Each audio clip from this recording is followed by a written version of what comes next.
Students, आज हम discuss करेंगे डीहेलोजिनेशन ऑफ टेट्राहेलाइड्स। जो टेट्राहेलाइड्स हैं उनकी हम डीहेलोजिनेशन करते हैं तो हमारे पास क्या प्रोडक्ट आता है।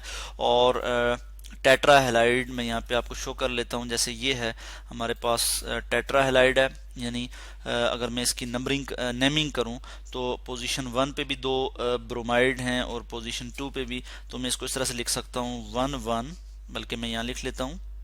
तो 1 1, उसके बाद 2 2, टेट्रा ब्रोमो, हाइफन डालूंगा मैं यहाँ पे और लिखूंगा टेट्रा ब्रोमो ब्रोमो और उसके बाद इथेन, दो कार्बन है तो मैं लिखूंगा इथेन, ETHANE।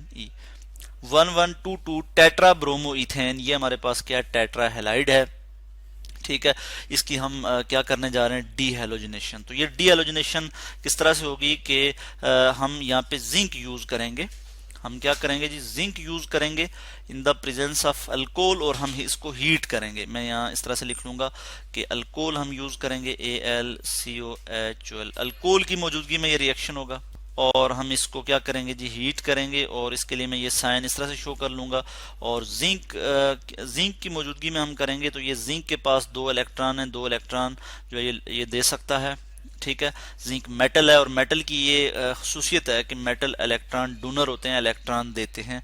ठीक है, इलेक्ट्रॉन लॉस करते हैं। तो ये इलेक्ट्रॉन जिंक इस ब्रोमाइड पे या इस ब्रोमीन पे जो है अटैक करेगा और इसके नतीजे में क्या होगा, ये वाले जो इलेक्ट्रॉन है ये यहाँ शिफ्ट हो जाएंगे और यहाँ से ये ब्रोमीन जो है वो निकल जाएगा।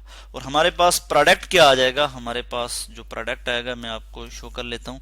इस तरह से कार्बन कार्बन डबल बॉन्ड बन जाएगा और 2 ब्रोमीन जो है वो यहाँ से निकल जाएंगे और वो क्या बना लेंगे, प्लस ZnBr2, जिंक ब्रोमाइड जो है हमारे पास आ जाएगा।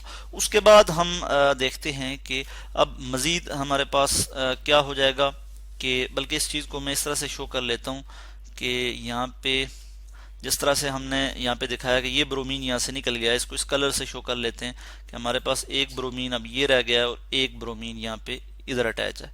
हम इसको इस तरह से शो कर लेते हैं और हम नेक्स्ट स्टेप में देख लेते हैं कि जो है नेक्स्ट स्टेप में क्या होगा कि एक और जो है वो जिंक इस पे अटैक करेगा। और मैं उस चीज़ को भी यहाँ पे शो कर लेता हूँ। ये हमारे पास जिंक है और ये इसके इलेक्ट्रॉन हैं, मैं इसको यहाँ से शो कर लेता हूँ। ये इस पे अटैक करेगा और इसके नतीजे में क्या होगा, ये वाले इलेक्ट्रॉन यहाँ शिफ्ट हो जाएंगे और ये ब्रोमीन जो है यहाँ से निकल जाएगा। और हमारे पास क्या प्रोडक्ट आ जाएगा, मैं इस चीज़ को यहाँ पे शो कर लेता हूँ। ये हमारे पास कंडीशंस वही हैं, यानी अल्कोहल की मौजूदगी में रिएक्शन होगा और हम इसको हीट करते हैं तो हमारे पास प्रोडक्ट आ जाता है CH ट्रिपल बॉन्ड CH, ठीक है, plus zinc bromide Br2, zinc bromide जो है हमारे पास आ जाएगा। और प्रोडक्ट में हम देख रहे हैं कि हमारे पास जो है वो इथाइन जो है वो प्रिपेयर हो गया, ETHYN, इथाइन।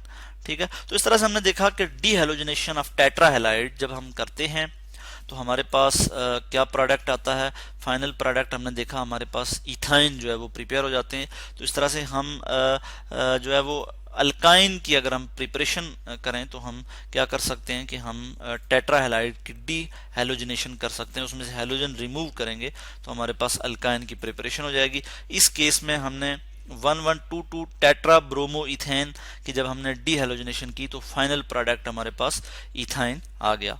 तो और यहाँ पे हम चूंकि जिंक मेटल यूज कर रहे हैं, इसके अलावा भी हम कुछ मेटल्स यूज कर सकते हैं, यानी यहाँ पे हम मैग्नीशियम भी यूज कर सकते हैं, यानी एक्टिव मेटल्स जो है हम यूज करेंगे। और एक्टिव मेटल्स जो है वो क्या होती हैं कि जो बहुत ज़्यादा जो रिएक्टिव होती हैं, ठीक है, उनको एक्टिव मेटल कहा जाता है। तो इस केस में हमने जिंक जो है यूज़ किया है डीहेलोजिनेशन के लिए। तो इस तरह से आज हमने डिस्कस किया डीहेलोजिनेशन ऑफ टेट्राहेलाइड्स।